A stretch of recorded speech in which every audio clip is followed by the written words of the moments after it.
Welcome to Live in CA Funstar channel. இன்னைக்கு June 4 ஓட current affairs தான் பார்க்க போறோம். Before getting into that, do subscribe our channel in all format. 32 episodes of banking awareness video courses available with free ebook and MCQs. Our app is available in Play Store. 1 year subscription. Make use of the link in the description and in the pinned comment. So the first news is International Day of Innocent Children Victims of Aggression அப்படின்ற ஒரு டே வந்து நம்ம என்னைக்கு celebrate பண்ணுறோம் அப்படின்னு கேட்டிருக்காங்க, which is on June 4th. So இது என்னதுன்னா, இது ஸ்டார்ட் பண்ணும்போது லெபனீஸ் அண்ட் பாலஸ்டைனில் பிகாஸ் ஆஃப் இஸ்ரேலோட இஸ்ரேல் அக்ரெஷன் வார்னால 1982லலாம் வந்து அதிகப்படியான சில்ட்ரன் வந்து அஃபெக்ட் ஆனாங்க. ஸோ அவங்களுக்காக ஸ்டார்ட் பண்ணது தான். Later this was extended to எல்லா சில்ட்ரனுக்கும் வந்து அவங்களோட சில்ட்ரன் விக்டிம்ஸ் எல்லாத்தையும், அதுவும் அவங்க இன்னசென்ட் சில்ட்ரன் விக்டிம்ஸ், ஸோ அவங்க மேலே இருக்கிற அக்ரெஷன் எல்லாத்தையும் வந்து கண்ட்ரோல் பண்ணணுன்றதுக்காக எக்ஸ்பேண்ட் பண்ணாங்க.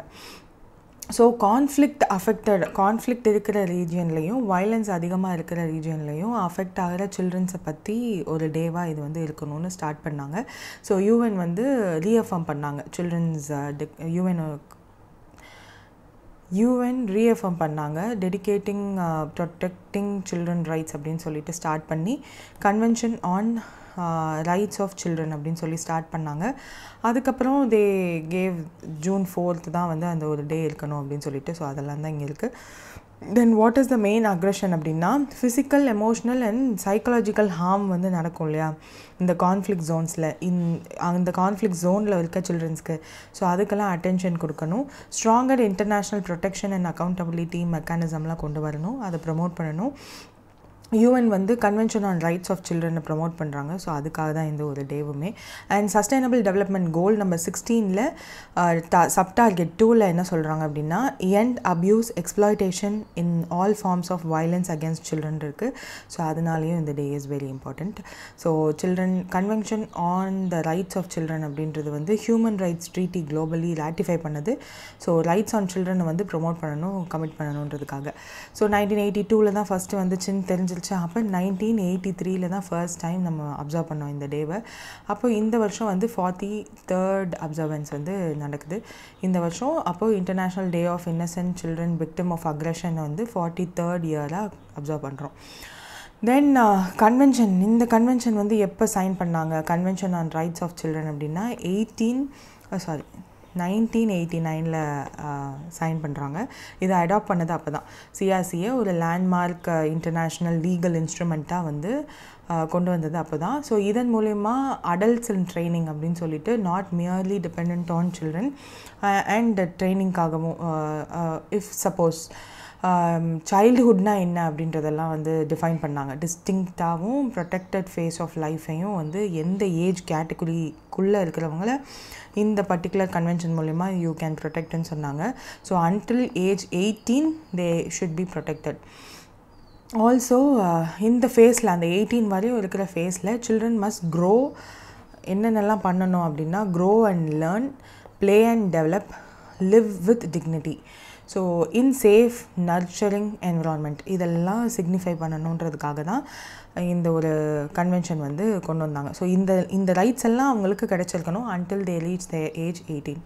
அப்புறம் 1997ல் வந்து சில்ட்ரன்ஸ் ரைட்ஸ் ப்ரொடெக்ஷன் யூஎனோட ஒரு initiative rights of the child அப்படின்னு சொல்லிட்டு ஒரு குளோபல் ஃப்ரேம் ஒர்க்குமே வந்து கொண்டு வராங்க, சில்ட்ரனை ப்ரொடெக்ட் பண்ணணும் அப்படின்றதுக்காக. இதன் மூலயமா வந்து சிஆர்சி இருக்கு இல்லையா, அதை வந்து ஸ்ட்ரென்தன் பண்ணுற மாதிரி நிறைய விஷயங்கள் கொண்டு வந்தாங்க. ஆப்ஷனல் ப்ரோட்டோகால் ஃபார் சிஆர்சிஸ் கொண்டு வந்தாங்க. ஆனுவல் ரைட்ஸ் ஆஃப் சைல்டு ரெசல்யூஷன்னு சொல்லி ஒன்று கொண்டு வந்தாங்க. And general special representative for children and armed கான்ஃப்ளிக்டில் யூஎன் செக்ரட்டரி வந்து மேண்டேட்டரியாக இருக்கணும்னு சொல்லி சொன்னதெல்லாமே வந்து இந்த 1997 ரைட்ஸ் ஆஃப் த சில்ட்ரன் அப்படின்ற சைல்டு ரைட்ஸ் ப்ரொடெக்ஷன்றது தான் சொன்னாங்க. Then special representative for children and armed கான்ஃப்ளிக்டில் இருக்கணும்னு சொன்னாங்க இல்லையா. இதை வந்து 1996ல் கொண்டு வந்து 1997ல் மேண்டேட்ரியாக ஆக்குனாங்க. ஸோ 16 December 2021ல் இதை வந்து கண்டிப்பாக வேணும் அப்படின்னு சொல்லி ரினியூவலும் பண்ணாங்க. So these are the things. அதுக்கப்புறம் secretary ஜெனரலோட Children and Armed Conflict Annual Report which was published in 2023. So லாஸ்ட்டாக தான் பப்ளிஷ் பண்ணாங்க. அதில் வந்து என்ன சொல்லியிருந்தாங்கன்னா ஆர்ம்டு கான்ஃப்ளிக்ட் இருக்கிற இடத்துல சில்ட்ரனோட நிலைமை என்ன அப்படின்னு சொல்லியிருப்பாங்க. ஸோ இந்த டேட்டா வேணும்னா நீங்கள் யூஸ் பண்ணிக்கலாம்.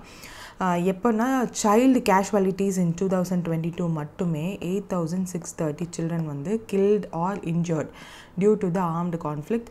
இது வந்து 2021 விட 5% இன்க்ரீஸ்.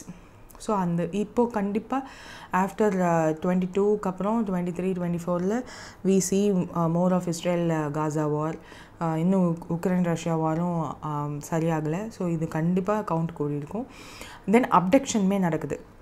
அந்த 2023 டேட்டாலேயே வந்து 3985 சில்ட்ரன் வந்து அப்டக்ட் பண்ணப்பட்டிருக்காங்க. கண்டிப்பாக இது இன்னும் கூடும். டாப் 5 அஃபெக்டட் கண்ட்ரீஸ்லேயே வந்து டெமோக்ராட்டிக் ரிபப்ளிக் ஆஃப் காங்கோ இருந்துச்சு. இப்போ தான் கொஞ்சம் அந்த இடம் ஸ்டெபிளைஸ் ஆகிருக்கு because of the armed conflict. அங்கே மிலிட்ரி வந்து டேக் ஓவர் பண்ணதுனால ரீசெண்டாக தான் இப்போ அங்கே பிரசிடெண்ட்டுமே வந்து அப்பாயிண்ட் பண்ணப்பட்டாங்க. ஸோ மேபி அது கம்மியாகலாம். செகண்ட் பொசிஷனில் சோமாலியா இருந்துச்சு. தேர்ட் வந்து புர்கினோ ஃபேசோ அப்படின்ற கண்ட்ரி, ஃபோர்த்து மியான்மர், ஃபிஃப்த்து வந்து மொசாம்பிக். ஸோ இது எல்லாமே உங்களுக்கு அந்த நேம்ஸ்லேயே தெரியும் அங்கே இன்னும் ப்ராப்ளம் இருக்குது அப்படின்னு சொல்லிட்டு. தென் செக்ஷுவல் வைலன்ஸ் அதுவுமே இருக்குது. மோர் தென் 1,166 children வந்து சஃபர் ஆகியிருக்காங்க because of the sexual violence. And 99% of the victims வந்து கேர்ள்ஸாக தான் இருந்திருக்காங்க. அதுலேயுமே பாய்ஸுமே அஃபெக்ட் ஆகிருக்காங்க, எய்தர் டிரெக்ட்லி ஆர் விட்னஸாக அவங்க இருந்திருப்பாங்க. Then Israel occupied Palestine territories, DRCs, Myanmar, Somalia, Nigeria, சூடான்லாம் வந்து மோஸ்ட் அஃபெக்டட் கண்ட்ரிஸ். அப்புறம் ஹியூமானிட்டேரியன் ஆக்சஸ் டினையல் அதுவுமே வந்து செக் பண்ணியிருக்காங்க. அதுவுமே வந்து இந்த கவுண்ட்ஸ் ஆர் ஹையர். அந்த ஹியூமானிட்டேரியன் ஆக்சஸில் ஃபஸ்ட்டு இருக்கிறது வந்து ஆப்கானிஸ்தான் தான், பிகாஸ் தாலிபான் அதை கேப்சர் பண்ணதுனால. அதுக்கப்புறம் பார்க்கும்போது central African republic, Israel and Israel occupied Palestine territory, Mali, Myanmar, Ukraine and Yemen.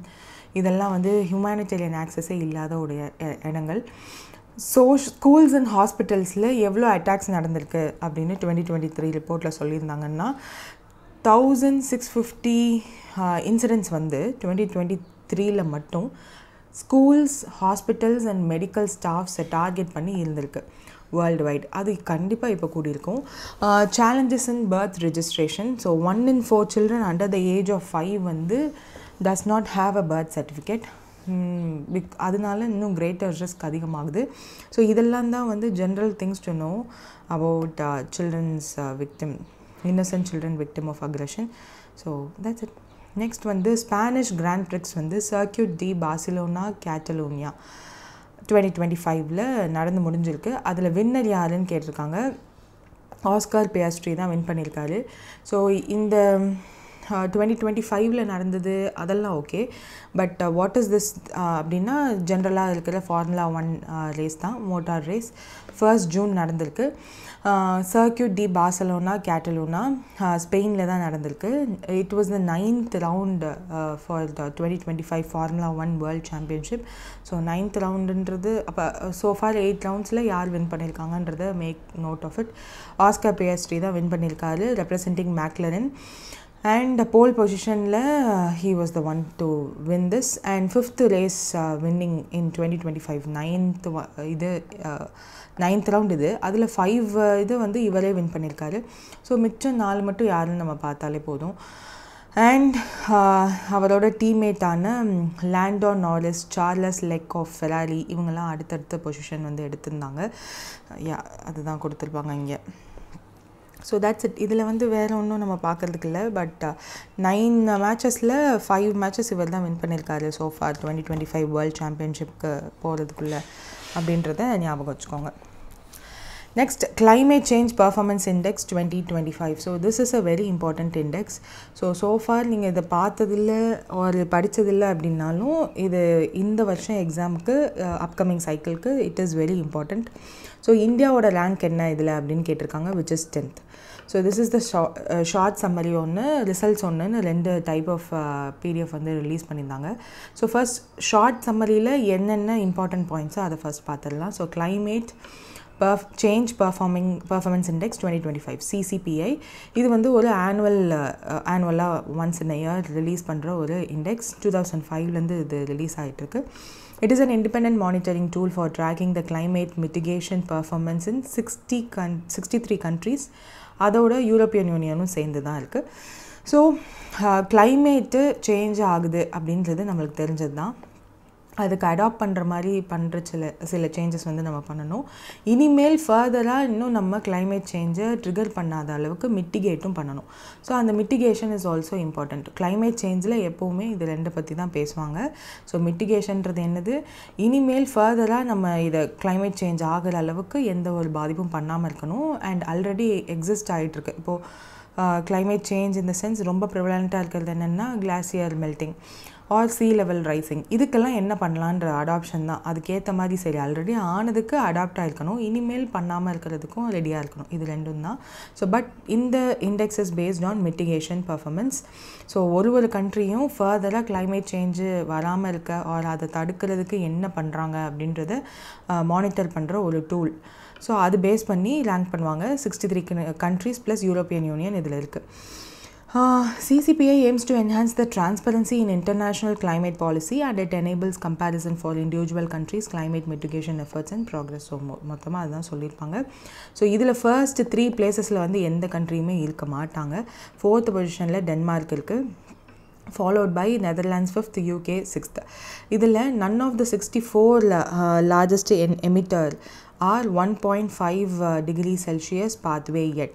So இந்த இது வந்து என்ன சொல்ல வராங்க அப்படின்னா, நம்ம வந்து climate சேஞ்சுக்கு ரிலேட்டடாக NDCலாம் சைன் பண்ணியிருக்கோம் UNFCCCல. ஸோ அதில் வந்து எல்லாருமே 2030 ஆர் 2050 ஆர் 2070 இது வந்து ஒரு கண்ட்ரியை பொறுத்து மாறும். அந்த டார்கெட் வந்து 1.5 டிகிரி செல்சியஸ் குளோபல் டெம்பரேச்சரை அச்சீவ் பண்ணணுன்றது தான் டார்கெட். அதை நோக்கி தான் ஓடிட்டுருக்கோம். அண்ட் நம்ம சைன் பண்ணது NDCயோட நேம் என்ன டேக் பண்ணி நேம் சைன் பண்ணோம் அப்படின்னா பஞ்சாமிர்த் அப்படின்னு அதோட பேர். ஸோ 5 கோல்ஸ் இருக்குது 2030க்குள்ளே நம்ம அச்சீவ் பண்ண வேண்டியது. அப்போ இந்த மொத்தமாக 64ன்னு சொல்கிறாங்க. ஸோ அந்த 64ல் எந்த ஒரு கண்ட்ரியுமே வந்து so top 3 ranking again remain vacant. So எந்த ஒரு கண்ட்ரியுமே 1.5 டிகிரி பாத்வேல இல்லைன்றதுனால டாப் 3 வேக்கண்ட்டாக இருக்கிறதா சொல்லியிருப்பாங்க. 4th தான் டென்மார்க் இருக்குது. For the first time, 3 countries, Norway, Sweden and Denmark, receive very high rating in the renewable energy category. So இதில் இண்டிகேட்டர்ஸும் இருக்குது. அதனால தான் அந்த indicator renewable energy இண்டிகேட்டரில் very high rating வாங்கியிருந்திருக்காங்கன்னு சொல்லியிருக்காங்க. So this point is important. Then United Arab Emirates வந்து 65th position because they are the last. Saudi Arabia 66th, Iran 67th. worst performers அவங்க இருக்காங்க in overall ranking. These 3 countries are especially weak ஏன்னா அவங்க they rely heavily on oil related விஷயங்களில். so they don't focus on renewables. இன்னமும் அங்கே focus அங்கே shift ஆகலை. அதனால தான் UNFCCC மாதிரியான கான்ஃபரன்சஸ்க்கெலாம் வரும்போது நாங்கள் ரெனியூவபிள் எனர்ஜிக்கு டோட்டலாக ஷிஃப்ட் ஆகிறோம் அப்படின்னா தே யூஸ் டு அப்போஸ். ஏன்னா OPEC and OPEC plus countries எல்லாம் வந்து இந்த கண்ட்ரிஸ் எல்லாம் தான் they are the dominant ones and they won't leave us to change. சடனாக சேஞ்ச் பண்ண விட மாட்டாங்க. அண்ட் நம்மளும் ஸ்லோவாக ஒரு கண்ட்ரியுமே சேஞ்ச் பண்ணிகிட்ருக்கோம். UAE has the highest per capita greenhouse gas emission, 25 tons among the surveyed countries. So this point is important. அப்போ எந்த கண்ட்ரியில் greenhouse gas emission வந்து அதிகமாக இருக்குது அப்படின்னா ஐ மீன் that too ஒரு பர்சன் அவங்களோட ஃபுல் இயரில் எவ்வளோ எமிட் பண்ணுறாங்கன்னு பார்க்கும்போது ஃபுல்லாக பார்க்கும்போது 25 ton, that is the maximum in the world. And வேர்ல்டோட லார்ஜஸ்ட் எமிட்டர்னு பார்த்தா அது 55th பொசிஷனில் இருக்க சைனா தான். அண்ட் US வந்து 57th இருக்குது. Very low in ranking. China வந்து shows the rapid growth and renewable energy production too சைமல்டேனியஸாக. பட் கோல் பவுடர் வந்து கண்டினியூஸாக they are expanding in their country. So ரெண்டுமே நடக்குதாங்க. யூஎஸோட இன்ஃப்ளேஷன் ரிடக்ஷன் ஆக்ட் இது வந்து எஃபெக்ட் காட்டுது அப்படின்னு சொல்லியிருக்காங்க. So climate action under newly elected president Donald Trump are bleak. So according to Donald Trump climate சேஞ்சுன்னு ஒன்றும் கிடையவே கிடையாது, அதை நம்மளால் மாற்றவும் முடியாது அப்படின்ற ஒரு டேக் இருக்கிற ஒரு பர்சன். ஸோ அவர் வந்து பிரசிடெண்ட்டாக இருக்க இந்த 4 இயர்ஸுமே வந்து கஷ்டம்தான். தென் யுனைடெட் கிங்டம் வந்து 6th பொசிஷனில் இருக்குது, இந்தியா 10th பொசிஷனில் இருக்கும். நம்ம only 2 G20 countries in the top 10 positions. Higher பெர்ஃபார்மரில் நம்ம 2 பேர் மட்டும்தான் இருக்கோம், யூகே அண்ட் இந்தியா. இந்த வருஷத்தோட சிசிபிஏல 14 G20 countries வந்து லோ ஆர் வெரி லோ அந்த கேட்டகரியில் இருக்காங்க. ரிபப்ளிக் ஆஃப் கொரியாலாம் 63rd position, Russia 64th, Saudi Arabia 66th. இதெல்லாம் வந்து G20யோட வேர்ஸ்ட் பெர்ஃபார்மிங் கண்ட்ரீஸாக இருக்காங்க. ஸோ இது வந்து G20 கண்ட்ரீஸை பற்றின summary. And national energy and climate plans இதெல்லாம் வந்து என்ன மாதிரியான அப்டேட்டில் இருக்குது இப்போது இந்த லாஸ்ட் இயரில் அப்படின்னு. சம் EU கண்ட்ரீஸ்மே வந்து கிரீஸ்லாம் 22nd பொசிஷனில் இருக்குது, ஃப்ரான்ஸ் 25th, அயர்லாண்ட் 29th. இவங்கெல்லாம் அவங்களோட டார்கெட்ஸை ஸ்ட்ரென்தன் பண்ணுறாங்க. ஸோ ரீசெண்டாக கூட EU கண்ட்ரீஸ் வந்து என்ன பண்ணியிருந்தாங்கன்னா, ஸ்டீல் இந்த மாதிரியான க்ரீன் ஹவுஸ் கேஸ் எமிஷன் அதிகமாக பண்ணுற ப்ராடக்ட்ஸ் எல்லாமே வந்து அவங்க கண்ட்ரிக்குள்ளே வருது அப்படின்னா அதுக்கு அதிகப்படியான டேக்ஸ் போடுறதாகவும், அண்ட் அந்த டேக்ஸை யூஸ் பண்ணி கிளைமேட் சேஞ்ச் ரிலேட்டடாக ஏதாவது ப்ராப்ளம் வந்துச்சுன்னா அது நாங்கள் வந்து ஃபண்டு பண்ணிப்போம் அப்படின்ற மாதிரியான டாக்ஸ் எல்லாம் இருந்துச்சு. இந்தியா, சைனா மாதிரியான கண்ட்ரீஸ்லேருந்து வர ஸ்டீல்ஸ்க்கெலாம் அதிகப்படியான டேக்ஸ் போடுறாங்கன்ற டாக்ஸுமே இருந்துச்சு. ஸோ அதனால தான் நம்மளுமே வந்து EU கூட அந்த ஃப்ரீ ட்ரேட் அக்ரிமெண்ட்டை ஃபாஸ்டன் பண்ணுங்க அப்படின்ற ஒப்பீனியன்ஸ்லாம் வந்து நியூஸ் பேப்பரில் நீங்கள் பார்த்துருந்துருக்கலாம். Then especially for renewable energy by 2030 நம்ம அச்சீவ் பண்ணணும். ஸோ அதெல்லாம் இருக்குது. தேர்ஃபோர் CCPI ரேங்கிங்கில் they are climbing the position. Then இது ரிசல்ட்ஸ் தான் வந்து அடுத்து நம்ம பார்க்க போகிறோம். பேக்ரவுண்ட் மெத்தடாலஜிலாம் கூட நம்மளுக்கு அவ்வளோவா தேவையில்லை. அதுக்கு அடுத்து ஓவரால் CCPI இண்டெக்ஸில் very high, medium, low, very low, not included இருக்கா. ஸோ இதெல்லாம் வந்து பார்க்கும்போது நம்ம இந்தியன்ஸ் வந்து ஹை கேட்டகரியில் இருக்கோம். ஸோ இதுதான் வந்து அந்த ஒரு ரேங்கிங். ஃபர்ஸ்ட் 3 பொசிஷனில் அந்த டார்கெட் இருக்கு இல்லையா, அதை பொறுத்து எந்த ஒரு கண்ட்ரியுமே வந்து மூவ் ஆகலைன்றதுனால அந்த ஃபர்ஸ்ட் 3 வேக்கண்ட்டாக இருக்குது. வெரி ஹையில் யாரும் இல்லை. ஸோ 4th 15 வரையும் ஹை நேஷன்ஸ். டென்மார்க் தான் அதில் ஃபர்ஸ்ட்டில் இருக்குது. இதில் இந்தியா வந்து 10th பொசிஷனில் இருக்குது. அந்த ஃப்ளேம் லேபிள் இருக்கு இல்லையா, அந்த லேபிள்டு கண்ட்ரி அது biggest producer of oil, gas and coal world wide. ஆனாலும் டாப் 10ல் நம்ம இருக்கோம். ஸோ இதனால தான் நம்மளை கிரிட்டிசைஸ் பண்ணுவாங்க தட் பாப்புலேஷன் வைஸும் சரி, ஏரியா வைஸும் சரி நம்ம அதிகப்படியாக இருக்கோம். பட் நம்மளோட எமிஷன் வந்து கம்பேரிட்டிவ்லி மற்ற கண்ட்ரியை விட கம்மியாக இருக்குது. We are producing the oil, அதெல்லாமே வந்து அதிகமாக ப்ரொடியூஸ் பண்ணுறோம். But we are not emitting much. ஆனால் simultaneously if you see this குட்டி European Union countries where they emit more, also அவங்க லிஸ்ட் பண்ணியிருக்க அவங்கள எந்த இதில் லிஸ்ட் பண்ணியிருப்பாங்கன்னா மோஸ்ட்லி மீடியம் கண்ட்ரீஸில் தான் இருப்பாங்க. எல்லோ அண்ட் ஆரஞ்ச் தான் இருக்குது. அப்போ மீடியம் லோவில் தான் இருக்குது. அதனால தான் யூரோப்பியன் யூனியன் கண்ட்ரீஸ் வந்து என்ன பண்ணியிருப்பாங்கன்னா, இப்போது க்ரீன் ஹவுஸ் கேஸ் எமிஷன் வந்து நீங்கள் பண்ணாத அப்படி பண்ணுற ப்ராடக்ட்ஸ்க்கு எல்லாத்துக்கும் எக்ஸ்ட்ரா டேக்ஸ் நாங்கள் போட போகிறோம்னு சொல்லி அவங்க பண்ணியிருப்பாங்க. பட் நம்ம வந்து அதை ஒத்துக்க மாட்டேன்றோம். பிகாஸ் காஸ்ட்லியராக இருக்கும், வாங்க மாட்டாங்க அப்படின்னு நினைக்கிறோம். So these are the things. So இது சைமல்டேனியஸாக முடிஞ்சிடுச்சுன்னு நினைக்கிறேன். தென் CCPIயோட ரிசல்ட்ஸ். ஸோ இதில் வந்து நம்ம பார்க்குறதுக்கு ஒன்றும் அவ்வளோ இல்லை. பட் இந்த இது நம்ம அங்கே பார்த்த மாதிரி தான் இதுலேயும் இருக்கும். டாப் 3 கண்ட்ரீஸ் வந்து வேக்கண்ட்டாக தான் இருக்கும். G20 பர்ஃபார்மன்ஸ் வந்து எப்படி இருக்காங்கன்றது கொடுத்துருப்பாங்க. ஸோ அங்கே இருக்கிறது தான் இங்கேயும் இருக்கும். எக்ஸ்ட்ரா சில பாயிண்ட்ஸ் இருந்துச்சு. ஸோ அது நம்ம பார்க்குறோமான்றது I am not so sure. அதில் ஸ்கோர் வந்து இம்பார்ட்டண்ட். ஸோ அது வந்து அங்கே இருக்காது, சம்மரியில் இருக்காது. இந்தியாவோட ஸ்கோர் வந்து 67.99. பிகாஸ் சம்டைம்ஸ் இது ஸ்டேட்மெண்ட் பேஸ்ட் கொஸ்டினில் இந்த ஸ்கோருமே வந்து கொடுத்துருந்துருக்கலாம். ஏன்னா அப்கமிங் வர exams RBI grade B or regulatory body exams ரிலேட்டடாக நீங்கள் எழுதணுன்னாலும் the scores are important. Because இந்த இண்டெக்ஸே இம்பார்ட்டண்ட். இதில் உள்ள பேராமீட்டர்ஸ் முதற்கொண்டு you have to know. India வந்து 3 பொசிஷன்ஸ் கீழே போயிருக்காங்கன்றதையும் ஞாபகம் வச்சுக்கோங்க லாஸ்ட் இயரோட கம்பேர் பண்ணும்போது. தென் நம்ம ஹை இதில் இருக்கும். இதில் என்ன கேட்டகரிஸ் இருக்குது அப்படின்னு, இண்டெக்ஸோட கேட்டகரிஸ் ஆர் வெரி இம்பார்ட்டண்ட். எப்போவுமே பேராமீட்டர்ஸ்னு சொல்லலாம், இண்டிகேட்டர்ஸ்னு சொல்லலாம். அந்த இண்டெக்ஸை பொறுத்து அந்த பேர் மட்டும் மாறும்.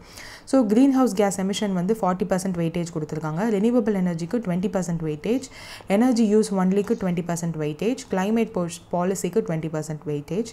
இந்த மாதிரி லேபிள் பண்ணியிருந்தாங்கன்னா அந்த கண்ட்ரி வந்து biggest producer of oil, gas and coal world wide. So அப்படி பார்க்கும்போது இந்தியாவுக்கும் இந்த டேக் இருக்கும். நம்ம வந்து என்ன மாதிரி அந்த கேட்டகரியில் எவ்வளோ எமிஷன் பண்ணுறோம் அப்படின்னு பார்த்தோன்னா இந்தியா பொறுத்த மட்டும் இது அந்த ப்ளூ தான் அதிகமாக இருக்கும், which is green house gas emission வந்து 40% வெயிட்டேஜில் இருக்கா. ஸோ அதுதான் நம்மளோட மொத்தம் அந்த வெயிட்டேஜில் அதுதான் க்ரீன் ஹவுஸ் கேஸ் எமிஷன் தான் வந்து கொஞ்சம் அதிகமாக பண்ண மாதிரி இருக்கும். அண்ட் ஐ மீன் நம்ம பண்ணது கம்மி தான். ஸோ இது ஃபுல்லாகவே அந்த இது தான், அதில் நம்ம இவ்வளோ தான் பண்ணியிருக்கோம். க்ரீன் ஹவுஸ் கேஸ் எமிஷன் வந்து இவ்வளோ தான், அதுக்கப்புறம் கம்மியாக தான் இருக்கும். ஸோ செகண்ட் பொசிஷனில் climate பாலிசி 20% கொடுத்துருக்காங்க. எனர்ஜி யூஸ் அதுக்கப்புறம் ரெனியூவபிள் எனர்ஜி 20%ல் தான் இருக்கும். இன்னும் நம்ம எனர்ஜி ரெனியூவபிள் எனர்ஜி ஷிஃப்ட் வந்து நம்ம இன்னும் பண்ணலை. ஸோ மற்ற கண்ட்ரி நீங்கள் பார்க்கும்போது இது கொஞ்சமாக தான் இருக்கும். ரெனியூவபிள் எனர்ஜி ஷிஃப்ட் வந்து ப்ராபப்ளி நெக்ஸ்ட் இயர்லலாம் வந்து நல்லபடியாக ரிசல்ட்ஸ் காட்டலாம். பிகாஸ் நம்ம ரூஃப் டாப் சோலார் அந்த மாதிரியான புது ஸ்கீம் கொண்டு வந்திருக்கோம். இன்னமுமே அதிகமான ஸ்கீம்ஸ் இருக்குது. இவி மேனுஃபேக்சரிங் நேற்றெல்லாம் பார்த்தோம் இல்லையா, அந்த மாதிரி ஸ்கீம்ஸ்னால ரெனியூவபிள் எனர்ஜியோட அந்த வெயிட்டேஜ் அதிகமாகும் நம்ம கண்ட்ரிலையும் அப்கமிங் இயர்ஸில். பட் இன்னும் ஃபோக்கஸ் பண்ணணும். ஸோ இதெல்லாம் தான் takeaways from this list. Green house gas emission படி பார்க்கும்போது நம்ம கண்ட்ரி பாருங்களேன், we are in high. So அது நம்ம இங்கே பார்க்கும்போதே நம்மளுக்கு தெரிஞ்சிருக்கும். ஸோ இங்கே இருக்கும்போதே வந்து விசி நம்ம க்ரீன் ஹவுஸ் கேஸ் எமிஷன் அதிகமாக பண்ணுறோம், ரெனியூவபிள் எனர்ஜி கம்மியாக தான் இருக்குது. ஸோ இங்கேயுமே அதே தான் கொடுத்துருப்பாங்க. We are in blue which is medium or high, இது ரெண்டில் ஏதாவது ஒன்றா தான் இருக்கும். பட் ப்ராபப்ளி மீடியமாக தான் இருக்கும்னு நினைக்கிறேன். ஸோ G20 பர்ஃபார்மன்ஸில் நம்மளை பற்றி கொடுக்கல ஒன்றும். ஸோ இது இம்பார்ட்டண்ட்டாக இது பார்த்ததுக்கப்புறம் ஸோ நம்ம இங்கேயே பார்த்துடலாம். அதுக்கு இந்தியா வந்து ஹையில் தான் இருக்கோம் நம்ம. ஓகே, மீடியமில் இல்லை, ஹையில் தான் இருக்கோம். ஓகே, நெக்ஸ்ட்டு இண்டிகேட்டர் வந்து வெயிட். ரெனியூவபிள் எனர்ஜிலையுமே நம்ம வந்து இன்னும் we are not so good. Because இன்னும் அந்தளவுக்கு நம்ம இன்வெஸ்ட்மெண்ட்ஸ் அதிகமாக வேணும் இல்லையா, அதனால். ஸோ அப்படி பார்க்கும்போது இந்தியாவோட பொசிஷன் மாறும். 33rd பொசிஷனில் இருக்கோம், which is not so good. நம்ம லோவில் தான் இருக்கோம் இன்னும். இதில் வந்து க்ரீன் ஹவுஸ் கேஸ் எமிஷனில் we have higher position. So green house gas எமிஷனில் 13th பொசிஷனில் இருக்கோமா, வித் ஸ்கோர் ஆஃப் 28.78. ஆனால் இந்த இது ரெனியூவபிள் எனர்ஜி ரேட்டிங்கில் we are in 33rd position, 6.49, லோவில் தான் இருக்கும். இன்னமும் we have to do more.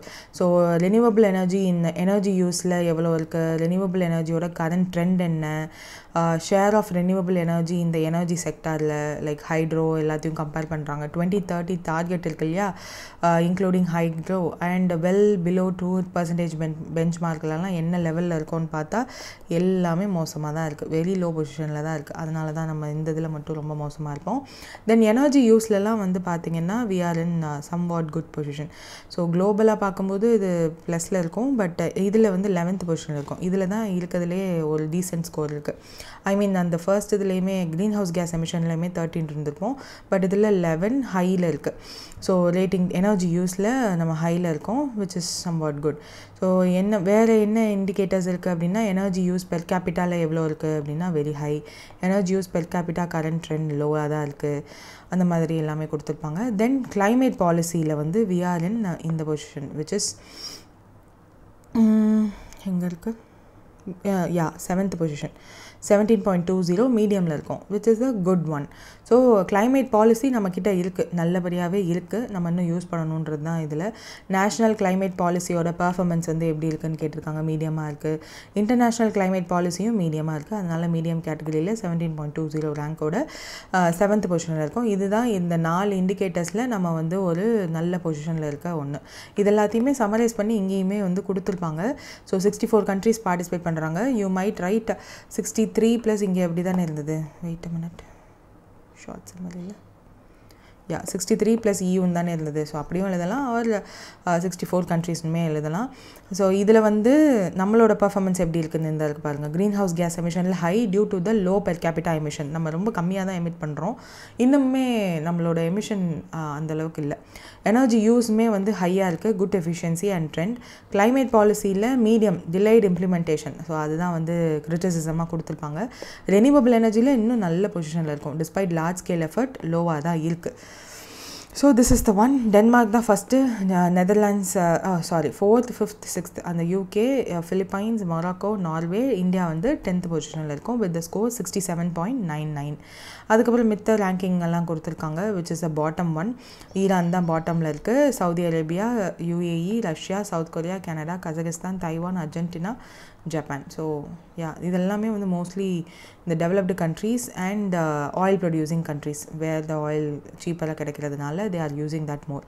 So this index ஏன் இவ்வளோ நேரம்னா it is important. So make use of this. இது யார் இஷ்யூ பண்ணுறா அப்படின்னா green watch, new climate institute, climate action network, இவங்க எல்லோரும் சேர்ந்து ரிலீஸ் பண்ணியிருக்காங்க. So that's it.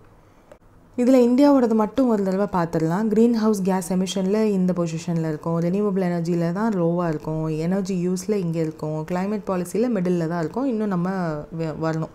10th position in the year CCP, remaining among the highest performers. And despite development in renewable, India remains the heavy reliant on coal. இது நம்மளுக்கே தெரிஞ்சது தான். நம்ம EV productions அதிகமாக இருக்குது, EV ஸ்டேஷன்ஸ் அதிகமாக இருக்குது. ஆனால் அதுக்கு வர கரண்ட் வந்து இன்னும் நம்ம டிபெண்ட் ஆன் கோல். ஸோ இன்னும் நிறையா அதனால தான் வந்து நியூக்ளியர் பவரை வந்து டிபெண்ட் பண்ணலான்னு சொல்லி நிறைய ஆக்ட்ஸ் எல்லாம் மாற்றிட்டுருக்கோம் நம்ம இன்னும். ஸோ அது இன்னும் பர்ஃபார்மன்ஸில் வந்துச்சுன்னா இதில் வந்து ஒரு நல்ல பொசிஷன் வருவோம் நம்ம. அண்ட் அது தவிர்த்து பார்க்கும்போது இந்தியா ரேங்க்ஸ் 10th, அதுதான் திரும்ப கொடுத்துருக்காங்க. தென் April to June 2024 எலெக்ஷன்ஸ் நடந்தப்போ prime minister Narendra Modi being reelected for the 3rd time அதெல்லாம் சொல்லியிருக்காங்க. Major changes in climate policy are unlikely. அது வந்து கிரிட்டிசிசம் கூட பார்க்கலாம். growth oriented approach to climate action is expected to continue or intensify. அது மாறலாம். Also by rising energy demand from industry and population அதிகமாகிட்டு தான் இருக்குது. We have to rely more on that. India is the world's most populous country now. It has relatively low per capita emission and low energy use. This is the major advantage now. Renewable energy have rapidly expanded over last decade. International leadership role எடுக்கணும்னு நினைக்கிறாங்க in green energies. அதனால CCPI country experts expect India வந்து அந்த NDC இருக்கு இல்லையா அதை meet பண்ணும் அப்படின்னு நினைக்கிறாங்களாம். பிகாஸ் நம்ம அந்த பஞ்சாமிரத் சொல்லியிருக்காங்க இல்லையா அதை வந்து நம்ம மீட் பண்ணுவோம்னு சொல்லியிருக்காங்களாம். This point is important. Target should be included for sectors. எது எமிஷன் அண்ட் எலக்ட்ரிசிட்டிக்கு தவிர்த்து மற்ற செக்டார்ஸ்லையும் இன்க்ளூட் பண்ணணும்னு சொல்லியிருக்காங்க. டொமஸ்டிக்கலாக எந்த செக்டார்ஸ் எல்லாம் அந்த மாதிரி இன்க்ளூட் பண்ணணும் அப்படின்னா transport, industry, housing, water or regulated. And CCPI experts recommend also include these in NDC. ஏன்னா NDCயில் நம்ம வச்சுருக்க அந்த பஞ்சாமிரத்தை நீங்கள் ஒரு தடவை ரிவைஸ் பண்ணிங்கன்னா ஜென்ரலாக தான் இருக்கும் எல்லாமே. ஸோ இன்னும் பர்டிகுலராக செக்டார் வைஸ் போங்கன்னு சொல்கிறாங்க. இன் பாஸ்ட் இயர்ஸ் இந்தியா வந்து considerable progress இருந்திருக்கு, especially renewable energy policy, particularly in large scale solar power projects அந்த மாதிரிலாம் அவங்களே சொல்லியிருக்காங்க. ரூஃப் டாப் சோலார் ஸ்கீம் எல்லாம் இன்ட்ரடியூஸ் பண்ணியிருக்காங்கன்னு சொல்லிட்டு மோர் சப்போர்ட் ஃபார் ரூஃப் டாப் அதெல்லாம் கொடுக்கணும். ஆஃப் கிரிட் சோலார் சிஸ்டமுக்கும் வந்து சப்போர்ட் கொடுக்கணும்னு சொல்லியிருக்காங்க. India has to do that. Energy efficiency standard has been introduced, அது நம்ம இன்ட்ரடியூஸ் பண்ணியிருக்கோம். பட் த கவரேஜ் வந்து இன்னும் இன்அடிக்குவேட்டாக இருக்குன்னு அந்த கேப் என்ன இருக்குது அப்படின்றதையும் வந்து பாயிண்ட் அவுட் பண்ணியிருக்காங்க.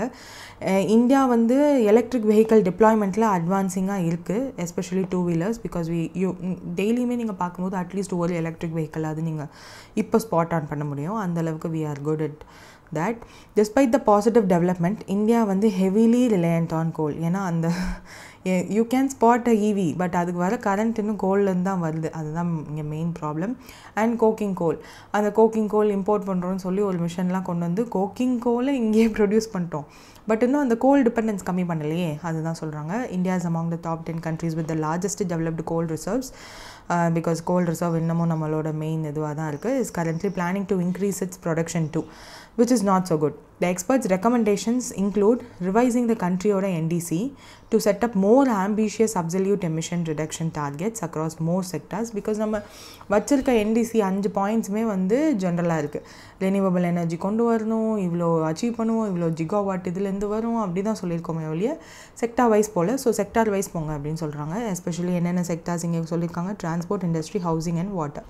The energy transition also should be accelerated while ensuring a just transition அப்படின்னும் கமெண்ட் பண்ணி முடிச்சிருக்காங்க. ஸோ இது போதும் இந்த இண்டெக்ஸுக்குன்னு நினைக்கிறேன். ஸோ நெக்ஸ்ட் வந்து எந்த இந்தியன் சிட்டி வந்து 10th குளோபலி வந்து ரேங்க் ஆகிருக்கு startup blink global startup ecosystem இண்டெக்ஸில் அப்படின்னு கேட்டிருக்காங்க. ஸோ பெங்களூர் தான் லிஸ்ட் ஆகிருக்கு. ஸோ இந்த இதில் பார்க்கும்போது wait this is the list, overall list. In the startup ecosystem Patheon members இப்போ வந்து 260 members இருக்காங்க. 249 தான் லாஸ்ட் இயர் இருந்துச்சு. ஸோ அந்த 260 மெம்பர்ஸில் இதுதான் வந்து top positions.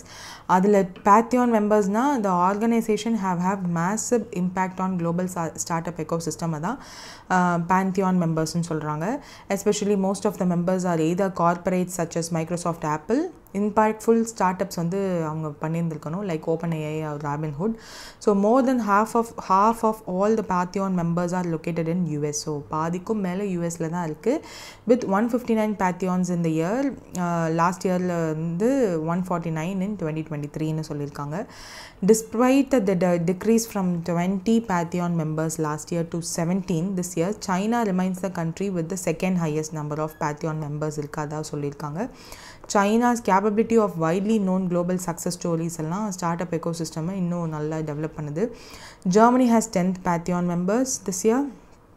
One of the last increase in an increase of 1 from last year, with Neobank N26 joining the rank அப்படின்னு ஒரு Neobank ஒன்று ஜாயின் இருக்கிறத மென்ஷன் பண்ணியிருக்காங்க. UN keeps the pace with own impressive tally. 10 Patheon members இருக்காங்க. Both Germany and UKல growing ability to companies வந்து global reach அடையிறதுக்கு chances இருக்குது. Japan 9 Patheon members 2023ல. Most of them are created in 1980s in the great boom of Japanese innovation. அந்த டைமில் create பண்ணது தான். With only recruit holding owner of Glassdoor and Indeed and SoftBank, இது ரெண்டும் தான் வந்து குளோபல் இன்னோவேஷன் இன் லேட்டர் பீரியட்ஸில் கொண்டு வந்துச்சு. ஸோ அதை வந்து ரிமார்க் பண்ணியிருக்காங்க. Israel has 9 Patheon members. Then 26 cities with at least 2 Patheon members which we showcase in tablet column. அதுதான் இது கொடுத்துருக்காங்க. சான் ஃப்ரான்சிஸ்கோ தான் clearly dominate பண்ணுது in Patheon member list with 86 members. New York தான் செகண்டில் இருக்குது 25ஓட. பெய்ஜிங் தேர்டில் இருக்குது 10 மெம்பர்ஸோட. டெல்வேவ் Tokyo close the top 5. So இது ரெண்டும் இருக்குது. 8 in 8 Patheon members. ஸோ இது முடிஞ்சதுக்கப்புறம் இந்தியா பற்றி இருக்கும். Wait this is the top 20 countries. அப்படி பார்க்கும்போது US first, UK second, third Israel, fourth Canada, fifth Singapore. நம்ம வந்து 2020ல் 23 பொசிஷன், 21ல் வந்து 20th பொசிஷனுக்குள்ளே வந்தோம், 22ல் 19ல் இருந்தோம், 23ல் we went out of 20th top 20. அப்புறம் 2024ல் இப்போ 90th பொசிஷனுக்கு திரும்ப வந்திருக்கோம். So which is a good sign. And top 10 countries பற்றி கொடுத்துருக்காங்க. ஆல்சோ இந்தியா பற்றி பார்க்கும்போது டாப் 20க்குள்ளே கம்பேக் கொடுத்துருக்கோம். 2 ஸ்பாட்ஸ் வந்து ஜம்ப் பண்ணியிருக்கோம். 19th பொசிஷன்லேருந்து வெளியில் லாஸ் பண்ணோம். அதுதான் வந்து இங்கே கொடுத்துருக்காங்க. அதை தவிர்த்து வேறு எதுவும் இல்லை இங்கே. தென் டாப் 20 சிட்டிஸ், அதில் தான் வந்து பெங்களூர் லிஸ்ட் ஆகிருக்கு 8th பொசிஷனில். ஸோ இதுக்கு முன்னாடி என்ன பொசிஷனில் இருந்துச்சுன்னா 2020லாம் 14, அதுலேருந்து 10, 8, 8, 8ன்னு 8லேயே மெயின்டைன் ஆகிட்டுருக்கு. தென் நியூ டெல்லி பார்க்கும்போது it is in 15th position, then 14, 13, இப்போ 11th பொசிஷனுக்கு இம்ப்ரூவ் ஆகிருக்கு. தென் மும்பை பார்க்கும்போது Mumbai has a wide shift. 22, 16, 17, 25, இப்போ 20க்குள்ளே திரும்ப வந்திருக்கு. So that is the scene here. Then city ranking படி பார்க்கும்போது 8th பிளேஸில் பெங்களூர் இருக்குது. லீடிங் இந்தியாவோட எக்கோசிஸ்டம் மெயின் ஸ்டெபிலிட்டி வந்து டோட்டல் ஸ்கோர் கேப்பில் இருக்குது. But Shanghai has slightly widen, ஷாங்காயோட பார்க்கும்போது ஸ்லைட்டாக வைடன் ஆகிருக்குன்னு சொல்லியிருக்காங்க. Then New Delhi has took the 11th spot. பெர்லினை ரீப்ளேஸ் பண்ணியிருக்கு. 2020லேருந்து 4 ஸ்பாட்ஸ் வந்து கிளைம் ஆகிருக்கு அப்படின்றதுலாம் சொல்லியிருக்காங்க. Then Mumbai has increased 5 spots to 20th, making the biggest jump from among the top 20 this year. Now 3 Indian cities வந்து டாப் 20ல் இருக்குது அப்படின்னு சொல்லியிருக்காங்க. பிகாஸ் இதுக்கு முன்னாடி வந்து 2 தான் இருந்துச்சு. ஸோ இப்போ பெங்களூர், டெல்லியோட மும்பையும் ஜாயின் ஆகிருக்கு. ஸோ இந்தியா பற்றி பார்க்கும்போது இதுக்கு முன்னாடி ரீஜனல் ரேங்கிங் இன் ஏஷியா பசிபிக், குளோபல் ரேங்கிங் ரெண்டும் கொடுத்துருக்காங்க. குளோபல் ரேங்கிங் தான் 23, 22, 20, 19, 21, இப்போ 19th பொசிஷனில் இருக்கோம்னு பார்த்தோம். ரீஜனல் ரேங்கிங் இன் ஏஷியா பசிபிக் பார்க்கும்போது இப்போ 4th பொசிஷனில் இருக்கும். அண்ட் ஃபண்டிங் டேட்டா எவ்வளோ இருக்குன்னா, சோஃபார் 2023ல் பார்க்கும்போது $12 billion பில்லியன் US வந்து இன்வெஸ்ட் பண்ணியிருக்காங்க. அண்ட் நம்பர் ஆஃப் டீல்ஸ் வந்து 1373 so for in last year. அது எப்படி இருந்துச்சு அப்படின்னு கொடுத்துருக்காங்க. தென் சிட்டிஸ்னு பார்க்கும்போது ஏற்கனவே பார்த்த மாதிரி தான் பெங்களூர், நியூ டெல்லி, மும்பை இருக்குது. அதுக்கப்புறம் ஹைதராபாத், புனே, சென்னை, அகமதாபாத், ஜெய்ப்பூர், கொல்கட்டா, இண்டோர் இதெல்லாம் டாப் 10 சிட்டிஸ். அவங்களோட global ranking and rank change from previous year எவ்வளோ இருக்குது அப்படின்னு கொடுத்துருக்காங்க. ஸோ ஒரு சில இது பாசிட்டிவில் இருக்குது, சில இது வந்து நெகட்டிவில் இருக்குது. இந்த விச் இஸ் திஸ் ஒன். அதுக்கப்புறம் எல்லாமே பாசிட்டிவில் தான் இருக்குது. அண்ட் அவங்களோட டோட்டல் ஸ்கோர் இருக்குது. டாப் இண்டஸ்ட்ரி குளோபல் ரேங்க் எந்த இண்டஸ்ட்ரி இருக்குது அப்படின்றதும் கொடுத்துருக்காங்க. விச் மீன்ஸ் எது அதிகமாக இருக்குது அப்படின்னு. ஸோ சென்னையெல்லாம் பார்க்கும்போது அக்ரிடெக் தான் அதிகமாக இருக்குது பாருங்கள். இதுக்கப்புறம் இந்தியாவோட reverse last years negative momentum 2022 பொசிஷன்லேருந்து 2 பொசிஷன் கிளைம் ஆகிருக்காங்க. ஏஷியாலையுமே சவுத் கொரியா, ஜப்பான் எல்லாம் பீட் பண்ணி 3rd பொசிஷனில் இருக்காங்க. அண்ட் இந்தியா வந்து சவுத் ஏஷியாவில் லீடராக இருக்காங்க. 14 டைம்ஸ் பாகிஸ்தானை விட அதிகமாக இருக்காங்கன்றத பாயிண்ட்டாக ஏன் கொடுத்தாங்கன்னு தெரியல. Then number of Y Combinator start up in India அதுவுமே வந்து 8th in வேர்ல்டு வைட் அப்படின்னு சொல்லியிருப்பாங்க. Then number of ranked Indian cities speaker in 2024 with 46 cities compared to last year 38 தான். இப்போ 9 debuted this year இந்த 46ல். India 3 cities in global top 20. அதில் எந்ததுன்னு உங்களுக்கே தெரியும். ஸோ அதில் US, சைனாக்கு அப்புறம் நம்ம தான் இது பண்ணோம். 6 இந்தியன் சிட்டிஸ் வந்து குளோபல் 100ல் லிஸ்ட் ஆகிருக்கு. அண்ட் 14 வந்து டாப் 300ல் லிஸ்ட் ஆகிருக்கு. ஸோ லாஸ்ட் இயரை விட இது 5 and 9 இருந்தது. 5ஆகவும் 9ஆகவும் இருந்தது. விச் இஸ் இப்போது 6 and 14 மாறி அதிகமாக இருக்குது. 90% of the India's ranked ecosystems showed positive momentum this year. Mumbai தான் வந்து total space 3 times higher than Hyderabad தான் இருக்குது. So the top 4 ranked ecosystem each represent their distinct ties. So அதை பற்றியும் பேசியிருக்காங்க. ஸோ இதெல்லாம் வந்து இன்னும் இன்டெப்த்தாக போகணுன்னு அவசியம் இல்லை. ஸோ இது மட்டும் தெரிஞ்சுக்கிட்டால் போதும். San Francisco, New York, London, Las Vegas, Beijing 10th பொசிஷனில் பெங்களூர் இருந்திருக்கு. அண்ட் இது வந்து இந்தியன் ஸ்டார்ட் அப்பில் லிஸ்ட்டு. ஸோ அது வந்து பார்த்துக்கோங்க ஒரு தடவை. that's it. I hope you know this news. IMF வந்து வேர்ல்ட் எக்கனாமிக் அவுட்லுக் அப்படின்னு சொல்லி ஒரு ரிப்போர்ட் வந்து ரிலீஸ் பண்ணுவாங்க. ஸோ அது வந்து இயர்லி ட்வைஸ் வரும். அது ஏப்ரல் மந்தோட எடிஷன் மே மந்த் ரிலீஸ் ஆச்சு. அதில் ஒன்றும் இல்லை, இந்த வருஷம் போகிற போக்க பார்த்தா இந்தியாவோட ஜிடிபி க்ரோத்து ஜப்பானை ஸ்லைட்டாக இன்க்ரீஸ் பண்ணும் போல் அப்படின்னு சொல்லியிருக்காங்க. அவ்வளோதான். ஸோ அது வந்து அதுக்குள்ளே நம்ம தான் 4th largest கண்ட்ரின்னு பேச ஆரம்பிச்சிட்டாங்க. Right from prime minister to every one in the media. But when you see அதை உள்ளே போய் பார்க்கும்போது அது இன்னும் நம்ம இன்னும் பாஸ் ஆகலை. ஐ மீன் இன்னும் சர்பாஸ் பண்ணலை. வேர்ல்டு எக்கனாமிக் ஃபாரமோட ஃபார்மர் MD கிளவுடே சம்ஜா அவருமே வந்து இன்றைக்கி டைம்ஸ் ஆஃப் இந்தியாவில் ஒரு இது எழுதியிருந்தாங்க. தட் இந்தியாவோட பெர் கேபிட்டா ஜிடிபி நம்பர்ஸை ஜப்பானோட பெர் கேபிட்டா இன்கமோட கம்பேர் பண்ணும்போது வி ஆர் வெரி புவர். ஏன்னா நம்மளோட இப்போ அவங்க சொன்னது என்னென்னா டாலரில் பார்க்கும்போது 4187 பில்லியன் வந்து இந்தியாவோட ஜிடிபி ஆகும். 4186 பில்லியன் வந்து ஜப்பானோட இதாகவும் இருக்கும். ஸோ இது வந்து நம்மளோடது 777 ஓகே 7-6 ஜஸ்ட் ஒரு மைன்யூட் டிஃப்ரென்ஸ் தான். IMFோட வேர்ல்டு எக்கனாமிக் அவுட்லுக் ரிப்போர்ட்டில் இதுதான் சொல்லியிருந்தாங்க. ஏப்ரலோட ஸ்டாட்டிஸ்டிக்ஸ் ரிலீஸ் ஆச்சு. ரிலீஸ் ஆனதுலேருந்தே நிறைய டாக்ஸ் ஓடிட்டுருக்கு. நிறைய இண்டிபெண்டன்ட் ஜேர்னலிஸ்ட்லாம் வந்து இதை அனலைஸ் பண்ணி ரிப்போர்ட்ஸ் எல்லாம் கொடுத்துருக்காங்க. If you want you can check.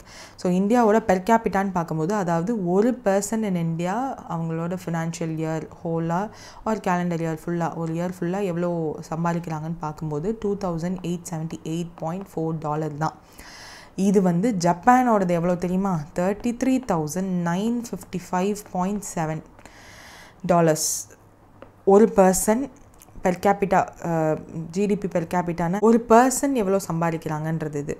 So இந்த இதோட கம்பேர் பண்ணும்போது நம்ம இன்னும் அந்த லெவலுக்கு நல்ல ஸோ ஓகே. அதுக்கப்புறம் எல்லோரும் என்ன கம்பேர் பண்ணுவாங்கன்னா பாப்புலேஷனை பாருங்கள், நம்ம வந்து பாப்புலேஷன் வைஸ் வேர்ல்ட்லேயே அதிகம் நம்ம அப்படின்னு. பட் நோ, கண்ட்ரியோட டோட்டல் ஜிடிபி எவ்வளோ இருக்கோ அதை வந்து பாப்புலேஷனால் டிவைட் பண்ணால் அதுதான் வந்து பெர் கேபிட்டா ஜிடிபி. ஸோ ஒரு பர்சன் எவ்வளோ சம்பாதிக்கிறாங்க அப்படின்றது தெரிஞ்சிடும் ஹோல் இயரில். அப்படி பார்க்கும்போது நம்ம கண்ட்ரியில் இவ்வளோ தான் சம்பாதிக்கிறாங்கன்னு தெரியுது, அதாவது டிவைட் பண்ணால் தெரியுது.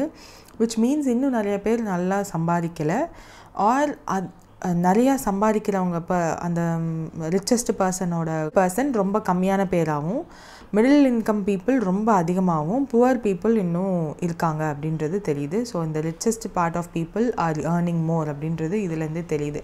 ஆனால் ஜப்பானில் அப்படி இல்லை. ஸோ அப்படினால நம்ம வி கான்ட் சே இது 4th லார்ஜஸ்ட்னு சொல்கிறாங்க. பட் எக்கனாமியோட size it's a good indicator தான். பட் அதனோட notion of economic weight for a country, global பேலன்ஸில் எப்படி இருக்குது அதெல்லாம் பார்க்கும்போது it is not so good.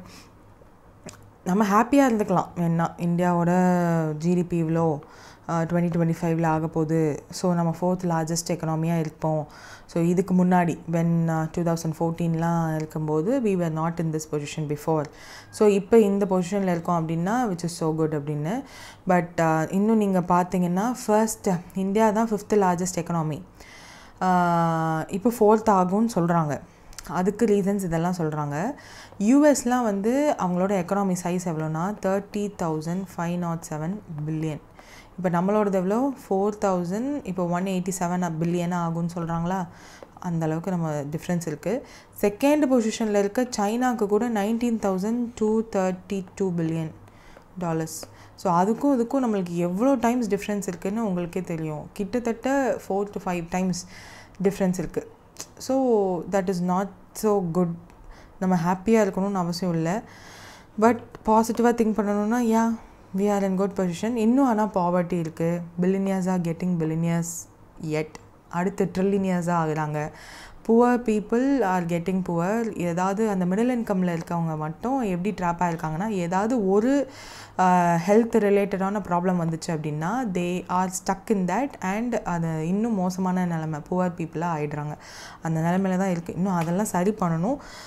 அதை விட்டுட்டு இப்போது இருக்கிறது நல்ல பொசிஷன் தான் நினச்சோன்னா வி கான் க்ரோ. விக்சித் பாரத் ஆகிறது டவுட் தான். ஸோ அதுதான் வந்து நம்ம எக்கனாமிக் சர்வேலையுமே வந்து இந்த வருஷம் நாகேஸ்வர ராவ் நிறைய இடத்துல கொடுத்துருப்பாரு, காஷனிங்காக கொடுத்துருப்பாரு. ஸோ அதுதான் இங்கேயும் சொல்லியிருப்பாங்க. That's it. Then total penalty amount imposed by RBI on regulated bodies for the last financial year எவ்வளோன்னு கேட்டிருக்காங்க. ஏன்னா இது நம்ம ரொம்ப க்யூரியஸாக இருப்போம். நீங்கள் RBI வெப்சைட்டில் ப்ரெஸ் ரிலீசஸில் பார்த்தீங்கன்னா ஒரு நாளும் அட்லீஸ்ட் ஒரு கோஆப்ரேட்டிவ் பேங்க், ஏதோ ஒரு பேங்க்குக்கு பெனால்ட்டி இருந்திருக்கும். நம்ம ரொம்ப ப்ராமினெண்ட்டாக இருக்க பெரிய ப்ரைவேட்டோ இல்லை பப்ளிக் செக்டர் பேங்க்ஸோ பெனால்ட்டி போட்டிருந்தா பார்ப்போம். பட் மொத்தமாக லாஸ்ட் ஃபினான்ஷியல் இயர் மட்டும் 54.78 crores வந்து கிடச்சிருக்கு.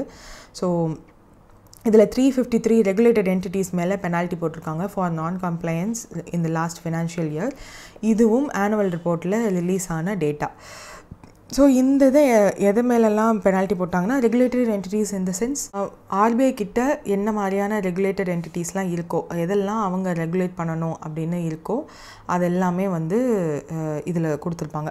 பேங்க்ஸ், என்பிஎஃப்சிஸ், ஹெச்எஃப்சிஸ் and others for non compliance and RBI directive on areas such as cyber security, KYC, IRAC அப்படின்னா அது வந்து income recognition and asset clarification norms and reporting system, இது எல்லாத்துலேயுமே வந்து பார்த்து தான் அந்த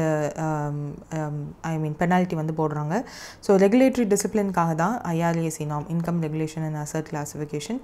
ஸோ இதெல்லாம் வந்து எதுக்குன்னா ஜஸ்ட் நம்ம அதை வச்சு என்ன பண்ண போகிறாங்கன்னு நிறைய பேர் கேட்போம்ல, அண்ட் டோட்டல் பெனால்ட்டி எவ்வளோன்னு தெரிஞ்சுக்கிறதுக்காக. So that's it. Next, UBS revised GDP growth forecast for India for the financial year 26. எவ்வளோ அப்படின்னா 6.4. ஸோ நம்ம ஆர்பிஐலேருந்து எல்லாருமே 6.5ன்னு சொல்கிறாங்க.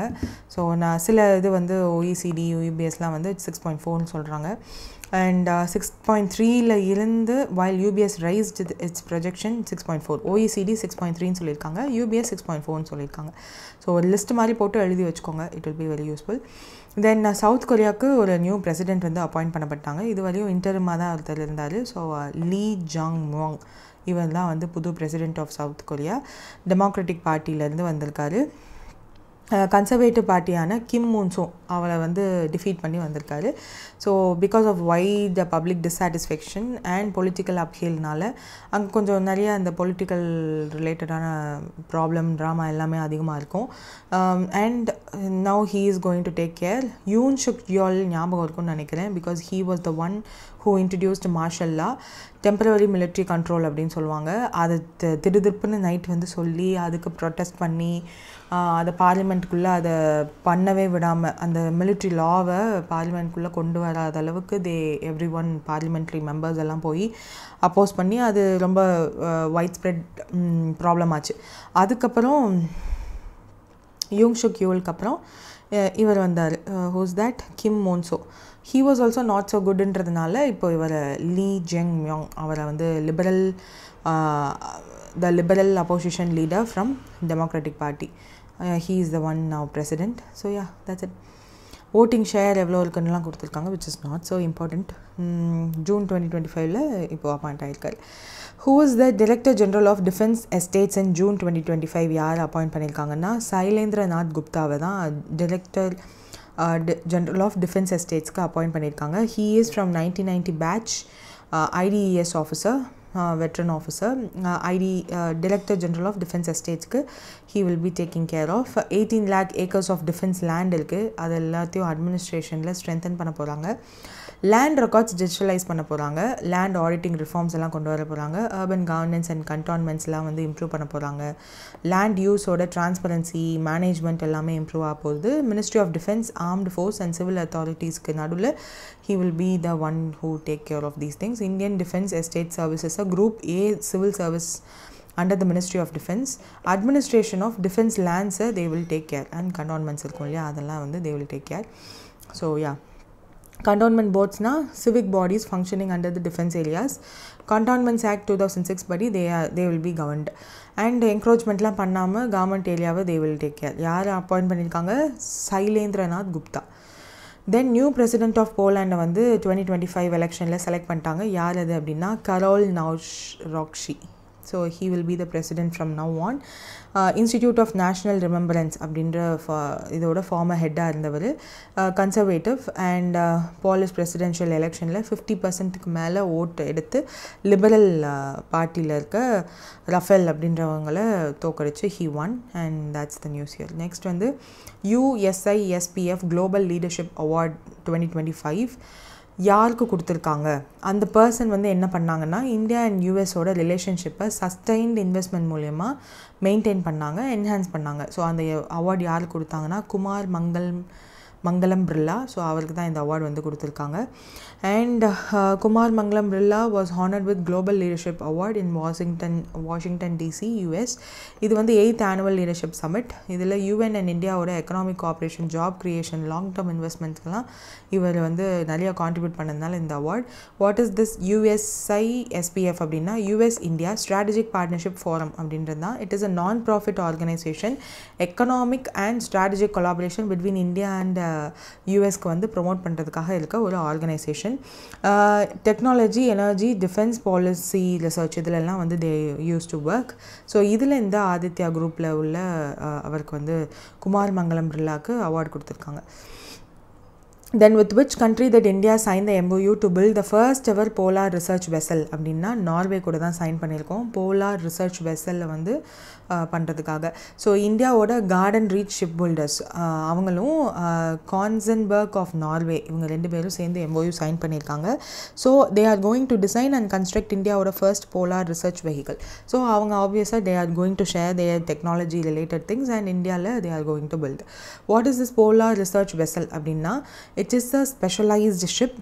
scientific researchesலாம் கண்டக்ட் பண்ணுறதுக்கு that ship will be useful in polar regions like Arctic and Antarctic. So அது இன்னும் எக்ஸ்ப்ளோர் பண்ணாமல் இருக்கும்.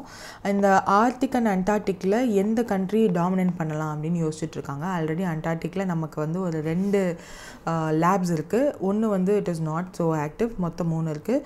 ஆர்டிக்லேயுமே வந்து ஒரு கண்ட்ரியும் they started doing their researches there and அவங்களோட டாமினன்ஸ் அங்கே இருக்கணும்னு நினைக்கிறாங்க. ஆர்டிக்கில் ஐஸ் வந்து Arctic is in North Pole.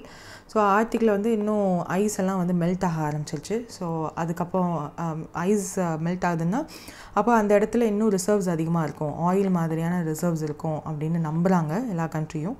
So அந்த டாமினன்ஸ் இருக்கணும்னு நினைக்கிறாங்க. பட் அது வந்து ரஷ்யாவுக்கு பக்கத்தில், Russia is the land here. So அதுக்கப்புறம் தான் ஆர்டிக் இருக்கிறதுனால Russia is trying to dominate here. அதை தவிர்த்து China is also trying to dominate here. So நம்மளும் வந்து நம்மளோட பங்குக்கு நிறைய விஷயங்கள் செய்கிறோம். மகாசாகர் விஷன் நம்மக்கிட்ட இருக்குது, இந்தியாவோட maritime vision. Mutual and holistic advancement for secure across the region தான் மகாசாகரோட full form. So regional cooperation and sustainability in ocean கவர்னன்ஸில் நம்மளும் டாமினேட் பண்ணணும்னு நினைக்கிறோம். ஸோ அதனால் இந்த இது தென் எந்த 2 யூரோப்பியன் நேவல் ஃபோர்ஸஸ் வந்து இந்தியாவோட நேவி ஜாயிண்ட் எக்ஸசைஸான UNAV4 அப்படின்றதில் ஜூனில் பார்ட்டிசிபேட் பண்ணாங்கன்னு கேட்டிருக்காங்க. Which is Italy and Spain. 2 பேரும் from European naval forces participated in UNAV4. So UNAV4ன்றது ஃபுல் ஃபார்ம் என்னென்னா யூரோப்பியன் யூனியன் நேவல் ஃபோர்ஸ், அதுதான் அந்த UNAV4. So Indian navy and European Union naval force 2 பேரும் சேர்ந்து ஒரு ஜாயிண்ட் எக்ஸசைஸ் நடத்துகிறாங்க. இந்தியன் ஓஷன் ரீஜியனில் மும்பை போர்ட் விசிட்டும் நடந்திருக்கு. இன்டர் ஆப்ரபிலிட்டி, டாக்டிக்கல் கோஆர்டினேஷன்லாம் இம்ப்ரூவ் பண்ணுறதுக்காக ஒரு எக்ஸசைஸ். ஸோ இதை multi national maritime security operation European யூனியனால் ஸ்டார்ட் பண்ணது. எஸ்பெஷலி கோஸ்ட் ஆஃப் ஆஃப்ரிக்கா அந்த ஸ்ட்ராட்டஜிக் ஜோன்ஸ்லலாம் வந்து டாமினேட் பண்ணணும்னு நினைக்கிறதுனால அங்கே எக்ஸசைஸ் வச்சுப்பாங்க. சப்ஜெக்ட் மேட்டர் எக்ஸ்பர்ட் எக்ஸ்சேஞ்ச்லாம் நடக்கும், டேபிள் டாப் எக்ஸசைஸ்லாம் நடக்கும் இந்த பர்டிகுலர் எக்ஸசைஸ் அப்போது. ஸோ இப்போ வந்து இட்டாலி அண்ட் ஸ்பெயின் வந்திருக்காங்க, ஸ்பெயின்லேருந்து இட்டாலியிலேருந்து. That's it. நெக்ஸ்ட் வந்து how much total investment ADB வந்து கமிட் பண்ணியிருந்தாங்க for urban infrastructure transformation from 2025 to 2030 கேட்டிருக்காங்க. $10 billion. இது ஆல்ரெடி பார்த்த மாதிரியே இருக்குது. Which is 5-year investment, $10 billion Indian சிட்டிஸில் அர்பன் ட்ரான்ஸ்ஃபர்மேஷனுக்காக ஏடிபி அர்பன் சேலஞ்ச் ஃபண்டில் இன்வெஸ்ட் பண்ண போகிறதா சொல்லியிருக்காங்க. ஸோ தேட்ஸ் த நியூஸ், ஏற்கனவே பார்த்தது தான். Then which major change was introduced in பங்களாதேஷோட நியூ கரன்சி நோட். அது மாற்ற போகிறாங்கன்னு தெரியுது. இன்னும் ஸ்டேபிளாக அங்கே ஒரு கவர்மெண்ட் இல்லை, வந்து அதை தான் பண்ண போகிறோன்னு சொன்னாங்க, அதை பண்ணலை. ஷேக் முகபர் ரஹ்மான் அவரோட இமேஜ் தான் வந்து மாற்ற போகிறதா சொல்லியிருக்காங்க, ரிமூவ் பண்ண போகிறதா சொல்லியிருக்காங்க. அவரோட பேலஸ்ன்னு ஒருக்கியாச்சு, அவரோட ஸ்டாச்சுன்னு ஒருக்கியாச்சு, இப்போ நோட்லேருந்து தூக்கிட்டாங்க. So this is the thing. Launch of new Bangladesh currency note. முஜபோட போர்ட்ரேட்டை மட்டும் எக்ஸ்க்ளூட் பண்ணிவிட்டு திஸ் வில் பி ரிலீஸ்ட். 1000, 50, 20 இது எல்லாத்துலேயுமே வந்து they are going to introduce. Sheikh Mujibur ரஹ்மானோட ஃபேஸை மட்டும், who is the founding father of Bangladesh, அவரோட ஃபேஸை எடுத்துகிட்டு they are going to release. Non political, cultural and archaeological themes எல்லாம் இதில் இன்க்ளூட் பண்ண போகிறதா சொல்லியிருக்காங்க. ஸோ பங்களாதேஷோட ரிச் கல்ச்சர், ஹெரிட்டேஜ் இதெல்லாம் இந்த இதில் ஷோகேஸ் பண்ணுவாங்க. அந்த கண்ட்ரியே இன்னும் வந்து அந்தளவுக்கு ஸ்டேபிள் ஆகலை. அதில் நியூ பிரிண்டிங் நோட்ஸ் அப்படின்னா இன்னும் வேர்சன் சிச்சுவேஷனுக்கு போகும். பட் சைனாவோட பேக்கிங்கில் இருக்கிறதுனால they are doing all these things. So who is this Sheikh Mujibur Rahman அப்படின்னா, he is the first prime minister and the president of Bangladesh, who is the founding father of Bangladesh. So அவங்களோட பொண்ணு தான் இப்போ நம்ம இந்தியாவில் வந்து இருக்காங்க. So that is the scene. அவரோட பேர், அவரோட ரிலேட்டடாக இருக்கிறது எல்லாத்தையும் ரிமூவ் பண்ணணும்னு நினைக்கிறாங்க. இப்போ வந்து இப்போ இன்டரிம் பிரைம் மினிஸ்டராக முகமது யூனிஸ் இருக்கார். அவரோட ரிமாக்ஸ்னால தான் இப்போ பங்களாதேஷ் கிட்ட நம்மளோட ட்ரேட் டைஸ் எல்லாம் வந்து சுத்தமாக கட் பண்ணி வச்சுருக்கோம். Then which city will host the first regional campus of Indian Institute of Corporate Affairs ன்னு கேட்டிருக்காங்க. which is Shillong will host this first regional campus of ICCA. Shillong Township, Meghalayala, this will be hosted. Indian Institute of Corporate Affairs வந்து acquired land to establish first regional campus in Shillong. PM Divine அந்த ஸ்கீமுக்கு கீழே இந்த land acquire பண்ணியிருக்காங்க. 100.95 crore வந்து invest பண்ண போகிறதா சொல்லியிருக்காங்க. Corporate training, advisory சர்வீசஸ்லாம் நார்த் ஈஸ்டில் உள்ள பீப்புளுக்கும் கிடைக்கணும். They should also get well versed in those திங்ஸ்ன்னு சொல்லிட்டு இதை ஸ்டார்ட் பண்ணுறாங்க. Corporate governance, CSR, ESG, insolvency framework இதெல்லாம் அங்கேயும் கொண்டு போகணும். இந்தியாவுக்குள்ளே இருக்குதான், பட் நார்த் ஈஸ்ட்டை ஸ்பெசிஃபை பண்ணி பண்ணணும்னு நினைக்கிறாங்க. Indian Institute of Corporate Affairs will be taking care of this. Then what is this PM Divine na? Prime Minister's Development Initiative for North East Region தான் PM Divine. Centrally funded scheme, infrastructure ரிலேட்டடாவோ, livelihood or North ஈஸ்ட்டை grow பண்ணுறதுக்கான என்ன ஒரு விஷயமா இருந்தாலும் இந்த scheme மூலயமா they can get initiative and funding North ஈஸ்ட்டை டெவலப் பண்ணுறதுக்கு. ஸோ இப்போது New Shillong township Meghalaya will be the first regional campus in Shillong, ICCA ஓடுது, which is Indian Institute of Corporate Affairs ஓடு தான் இருக்க போகுது. What is the name of the upgraded digital platform launched by the coal minister to enhance PF and pension service for coal workersனு கேட்டிருக்காங்க.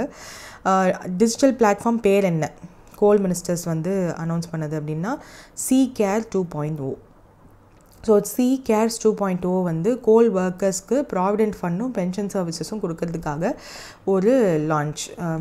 ஜென்ரலாக இருக்கிற அந்த PM ஸ்ரம்லலாம் வந்து அன்ஆர்கனைஸ்டு செக்டார், பட் இந்த மாதிரி கோல் ஒர்க்கர்ஸுக்குன்னு ஸ்பெசிஃபிக்காக they are going to do this. PF-ஆகவும் பென்ஷனாகவும் they are going to give. இனிஷியலாக 5 ரீஜியனில் மட்டும் 5 ரீஜனல் ஆஃபீஸில் மட்டும் ரோல் அவுட் பண்ணியிருக்காங்க. ஸோ CDAC அவங்க தான் டெவலப் பண்ணியிருக்காங்க இந்த பிளாட்ஃபார்மை. Coal mines provident fund organisation will be taking care of provident fund PF ரிலேட்டடாக. அதில் SBI பேங்க்கோட ஜாயின் பண்ணியிருக்காங்க. Union coal minister Kishan Reddy தான் இதை வந்து இன்ட்ரடியூஸும் பண்ணியிருக்காரு. ஸோ ப்ராவிடென்ட் ஃபண்டை ஸ்ட்ரீம்லைன் பண்ணணும், பென்ஷன் டிஸ்பர்ஸ்மெண்ட்டும் அவங்களுக்கு கிடைக்கணும், ரியல் டைம் ட்ராக்கிங்கும் they can do using this platform. So faster செட்டில்மெண்ட்டுமே வந்து ஃபாஸ்ட்டாக நடக்கும். ஏன்னா ஒரு வெப்சைட் இருக்குதுன்னு நம்மளுக்கு தெரியறதுனால டிரான்ஸ்பரன்சி அதனால் அதிகமாகும். So minimum governance maximum governance அந்த மைண்ட் செட்டில் இதை கொண்டு வந்திருக்காங்க. டிஜிட்டல் போர்ட்டல் CDAC-ஆல் டெவலப் பண்ணது தான் CMPFO. இதில் வந்து ரியல் டைம் கிளைம் ட்ராக்கிங்லாம் பண்ணலாம், DBT பண்ணலாம், மொபைல் பேஸ்ட் ஆக்சஸ்லாம் பண்ணலாம். இன்னும் கொஞ்சம் அந்த ப்ராவிடென்ட் ஃபண்டையும் ஆட் பண்ணியிருக்காங்க, பென்ஷன் சர்வீசஸையும் ஆட் பண்ணிவிட்டு CCARE 2.0 லான்ச் பண்ணியிருக்காங்க. Coal mines provident fund organisation 1948 PF and pension of coal sector எம்ப்ளாயீஸை மேனேஜ் பண்ணுறதுக்காக மினிஸ்ட்ரி ஆஃப் கோல்னால் க்ரியேட் பண்ணப்பட்ட ஒரு ஸ்டாட்யூட்டரி பாடி. ஸோ இது எல்லாமே சேர்ந்து தான் it is going to be that portal CCARE 2.0. Then where was the third Lavender Festival 2025 held under CSIR Aroma Mission னு கேட்டிருக்காங்க, which is Badelwag. ஸோ பதேல்வாகில் தேர்ட் லாவெண்டர் ஃபெஸ்டிவல் வந்து நடந்திருக்கு. Bhaderwah is in Jammu and Kashmir. Jan 2 நடந்திருக்கு. இந்த CSIR aroma mission வந்து CSIR IIM அதில் வந்து லான்ச் பண்ணுறாங்க, ஆர்கனைஸ் பண்ணுறாங்க. லாவெண்டர் கல்டிவேஷன் அண்ட் அது எப்படி ரூரல் எக்கனாமியை இம்பேக்ட் பண்ணுது, எஸ்பெஷலி இன் ஹிமாலயன் ரீஜன் அப்படின்னு சொல்லி பேசுகிறது தான் இது. ஸோ லாவெண்டர் ஃபார்மிங் வந்து சஸ்டைனபிளாக ரிமோட் ஏரியாஸில் கொண்டு போகணும். ட்ரைனிங்லாம் கொடுப்பாங்க ஃபார்மர்ஸ்க்கு ஒரு வேலை தெரியல அப்படின்னா. பிளான்டிங் மெட்டீரியல்ஸுமே they will provide. Marketing support-உமே farmers-க்கு they are going to provide. Women entrepreneurs and rural community-யை empower பண்ணுறதுக்கு it will be helpful. Aroma based economy through innovation and value addition மூலிமா நம்ம strengthen பண்ணணும். Purple revolution-ஐ part of India-ஓட self reliance goal-ஆக கொண்டு வரணுன்றதுக்காக aroma mission அப்படின்னு சொல்லி CSIR மிஷனை launch பண்ணியிருக்காங்க. ஸோ தட் கல்டிவேஷன் பூஸ்ட் ஆகும். Crops like lavender for rural employment and entrepreneurship-க்கு இது ரொம்ப ஹெல்ப்ஃபுல்லாக இருக்கும்னு they are doing this. So இது வந்து பர்டிகுலர்லி ஹிமாலயன் ரீஜனில் தான் they are going to do this because அங்கே தான் வந்து வளையும் நல்லா. தென் சீஃப் கெஸ்ட்டாக ஜிதேந்திர சிங் இருந்திருக்காரு. Then other participants were also there. Which state announced 20% horizontal reservation in police recruitment for the former Agniveer startup 2026 ன்னு கேட்டிருக்காங்க, which is UP. இது வந்து ஏற்கனவே தெரியும். அக்னிவீஸில் ஒரு குறிப்பிட்ட இயர்ஸ் வரையும், இப்போ 21லேருந்து 25க்குள்ளே தான் நீங்கள் ஆட் ஆக முடியும், ஆர் 24ன்னு நினைக்கிறேன். ஸோ அதுக்கப்புறமே வந்து 2 to 3 years ஆர் 4 years மட்டும்தான் உங்களால் அங்கே ஒர்க் பண்ண முடியும். அதுக்கப்புறம் வெளியில் வந்துடுவாங்க. ஸோ அந்த அக்னிவீஸையுமே வந்து நீங்கள் ஏன் டிஃபென்ஸ் பர்சனல்ஸ் மாதிரி ட்ரீட் பண்ணி அவங்களுக்கும் பென்ஷன் சில சலுகைகள் ஏதாவது ஒரு ஆஃபீஸில் போய் க்ராசரிஸ் வாங்கிக்கலாம் அந்த மாதிரி ஏன் கொடுக்க மாட்டேறீங்கன்ற மாதிரி கேட்டிருப்பாங்க. ஸோ அது வந்து பிகாஸ் அக்னிவீஸை அந்த மாதிரி மாற்றலை அப்படின்னா they are trained to handle guns too.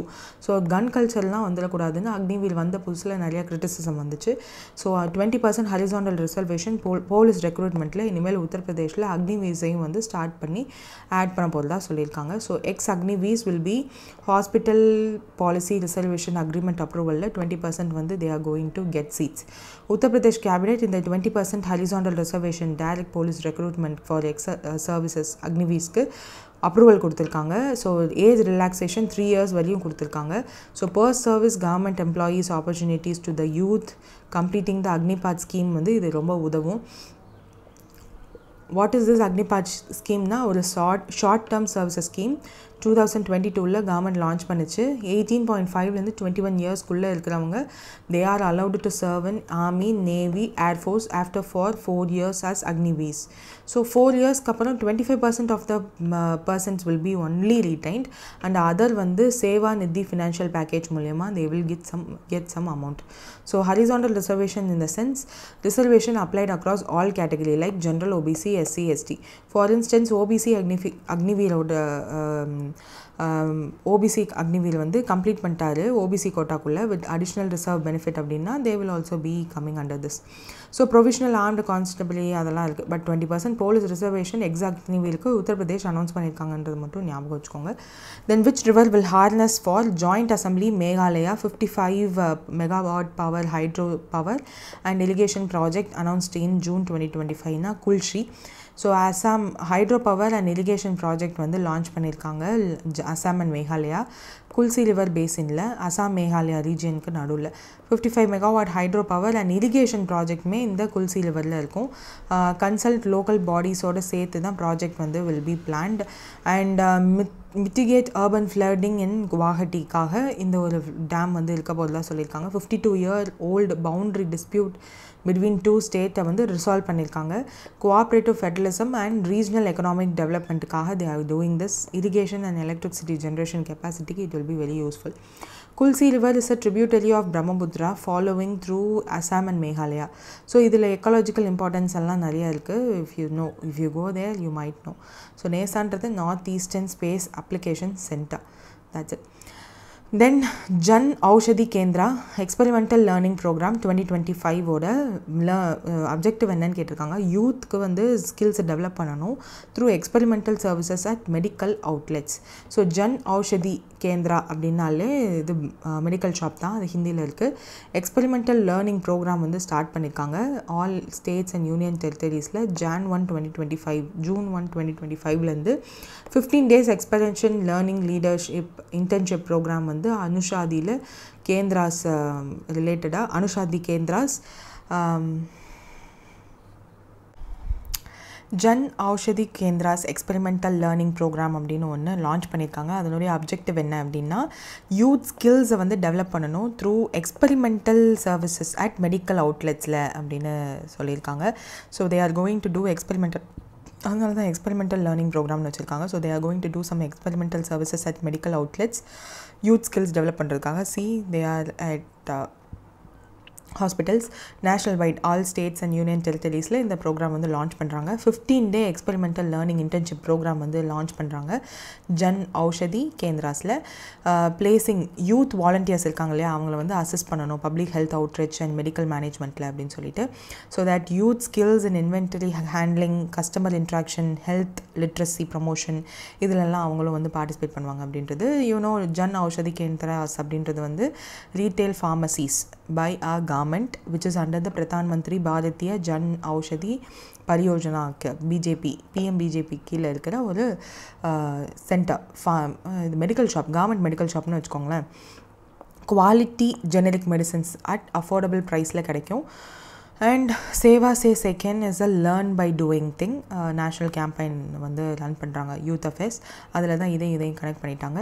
So Mera Yuva Bharat is a government platform to engage the Indian youth in civic engagement. அதை தான் இதுவும் பண்ணுறாங்க. So everything is aligned together. So that's it for today. If any to comment and make use of the link in the description. And thank you for listening.